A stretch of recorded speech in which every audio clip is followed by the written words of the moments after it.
everybody, so it's Landon here. It's the end of October now, so I haven't been posting many videos lately.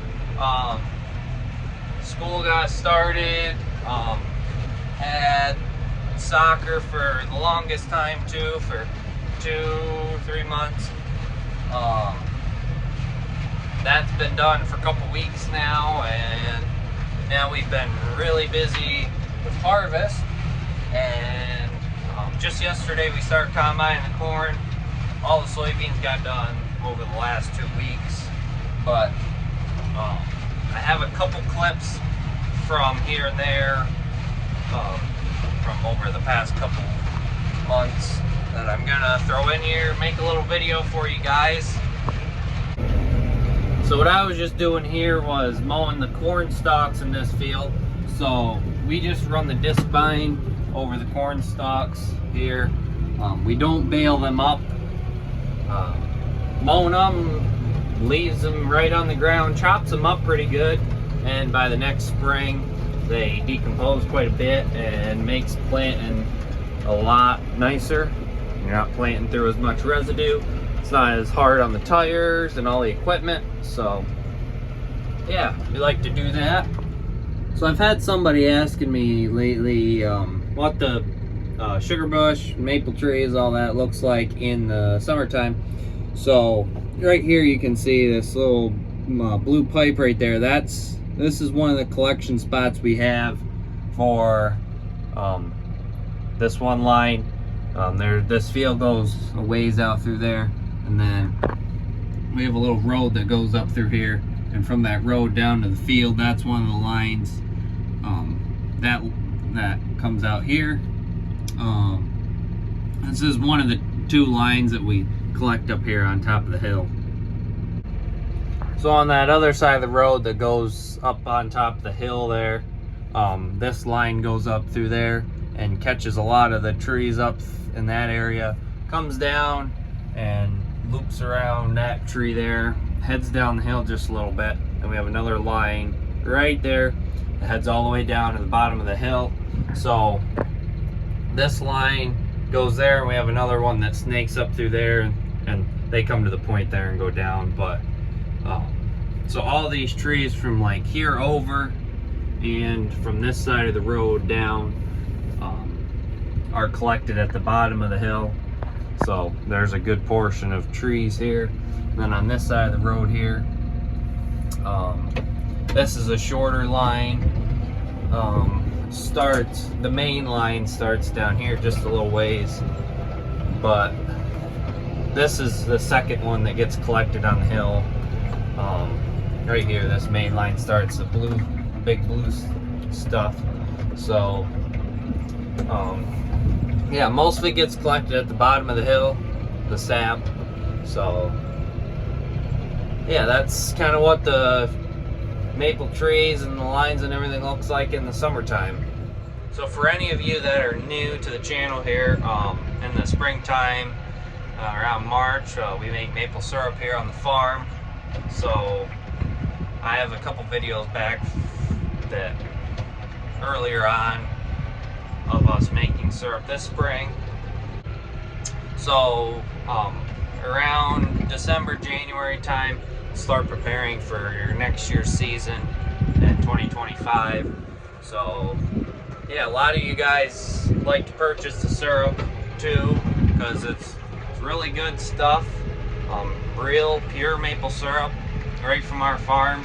So I'll put the link to the online store in the description if anybody would like to purchase some. And as we're getting into fall time too, you know, you're gonna probably have things like family gatherings, whatever, Thanksgiving time, Christmas. You can get bigger containers of syrup. I have some package deals on there as well, and some of the package deals work great as gifts. You can get some pints, a big batch of pints for discounted price. So yeah, go check that out on the website. Hey everybody, so today is October 5th. What I'm doing right now is I have this fertilizer and cover crop spreader hooked on. Spreading rye out on this field right now. Last week, the beginning of this week I guess it was, we chopped corn in this field. We only chopped about 12 acres of corn this year. That's all we needed for our animals we have in the barn still. That'll get us enough till next year. But putting cover crop down, this will just start growing some this fall, and it'll make it so there's something growing in the field, helps prevent erosion, and build soil matter, organic matter, and can help pull nutrients out of the ground and make it easier available for the crops next year. But other than that, getting about done with soccer season now. We only have 1 week left, so with chopping corn, that is about probably 8 or 10 inches off the ground. It cuts the whole plant, chops it up, the cob and the whole plant, everything, and then it's good cow feed. Yeah, you put it in the silo and it ferments. You gotta keep the oxygen out of it, or else it'll mold. With silos, the silo we put it in, the loader sits on top of the feed, and every day it just goes in a circle, throws the feed off the top, so it's always fresh feed coming out of the silo. So yeah, so we have about 100 acres of corn left out to combine this year. About 60 or 70 acres of soybeans too. So soybeans are getting pretty close to being able to combine. Corn, we're probably another couple weeks out before we'll start doing that. But it'll keep us real busy up until November, even December. So definitely have lots to show you guys and explaining what's going on, and yeah. So today I have the fertilizer or cover crop spreader spreading some wheat on these corn fields that we combine. So combining so far this year's gone really smooth. Our neighbor has a combine that he runs for us. He's got some bins of his own just up the road, and then the feed mill right down the road, they got a bunch of bins too, and a dryer to dry the corn. So he's right behind me running the combine. So he's right down there. He brought his grain cart over too, because it's a long ways from this end of the field over back to the truck. So you got this little bit of the corn over here, and then the rest of the corn's way down there by the red barn. And these are what we call our red barn fields. You remember me talking about them all in the past.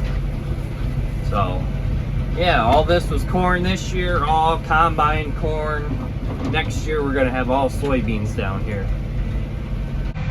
So earlier in the video I had a clip of spreading rye. This is wheat that we're spreading today. So wheat and rye are pretty similar, but we'd rather put rye down as a cover crop. Rye will get taller and it grows a lot easier. It doesn't need as much seed to soil contact, and it just overall works better as a cover crop. Since we're broadcasting it, rye just overall does better. Wheat is still really good if we drilled it, just a seeder, drill it right into the ground.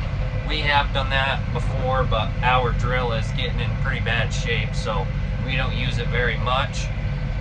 But yeah, rye was about double the cost of wheat though, so that's why we didn't do much of it. We just did on some of those early fields that we chopped, and a little bit left over to put on the soybean fields. So I'm all done spreading now. Got the wheat all gone. So here's how the back of the machine works. You fill this big tote full of wheat or fertilizer, whatever, and then it just, this chain pulls it out, and these spinners are drived off the PTO, and they just spin really fast and scatter it out.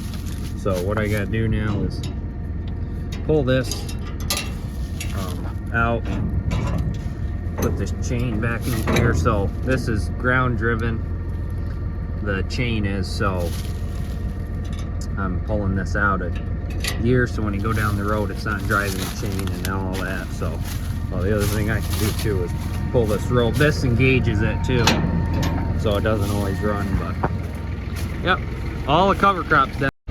So here's our road we go down to get to all the fields. Just parked the truck there and the field right here, dry spot, and don't want to, once that truck gets really full of corn, it gets super heavy, so we don't like to put it in the field as much as we can, keep it out of there. So the place we get these fertilizer and cover crop spreaders from is the local feed mill. They supply all the cover crop and fertilizer too, so it's really handy.